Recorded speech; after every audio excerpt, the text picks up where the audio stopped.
សូមគោរពនឹងជំរាបសួរអតិថិជនដែលកំពុងតាមដានទស្សនាវីដេអូនេះទាំងអស់គ្នាតើលោកអ្នកកំពុងតែស្វែងរកនៅប្រភេទ motor boom ទឹក solar ដែលមានកម្លាំងខ្លាំងហើយតម្លៃសមរម្យមែនទេថ្ងៃនេះផងដែរខ្ញុំសូមណែនាំនៅឈុត motor boom ទឹក solar ទម្លាក់ក្នុងអណ្ដូងប្រភេទ DC សុទ្ធឬប្រភេទប្រើប្រាស់ផ្ទាំង solar សុទ្ធដែលប្រភេទ motor boom ទឹកនេះផងដែរវាមានកម្លាំង400វ៉ាត់ឬ 0.54 សេសជាមួយនឹងទំហំ motor តួ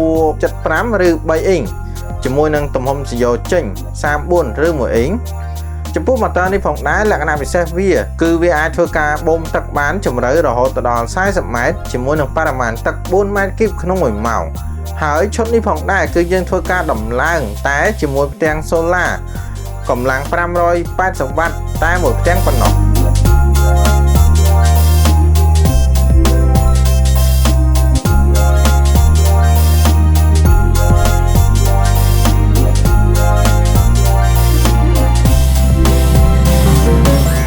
ថាប្រភេទ motor boom ទឹក solar នេះវាក៏មានភាពងាយស្រួលក្នុងការដំឡើងផងដែរអតិថិជនគាត់តែធ្វើការតភ្ជាប់ដោយពីផ្ទាំង solar មកប្រអប់បញ្ជា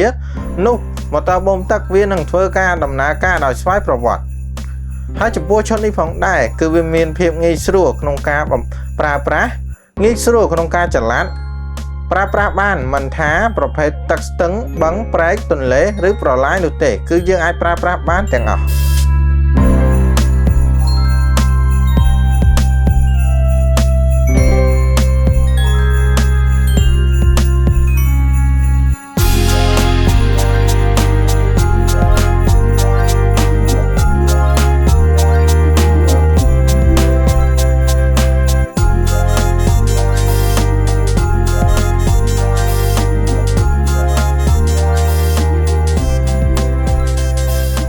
យើងក៏មានការធានាបន្ថែមរយៈពេល3ខែនិង1ឆ្នាំទៅលើប្រភេទ motor boom ទឹកនីមួយៗ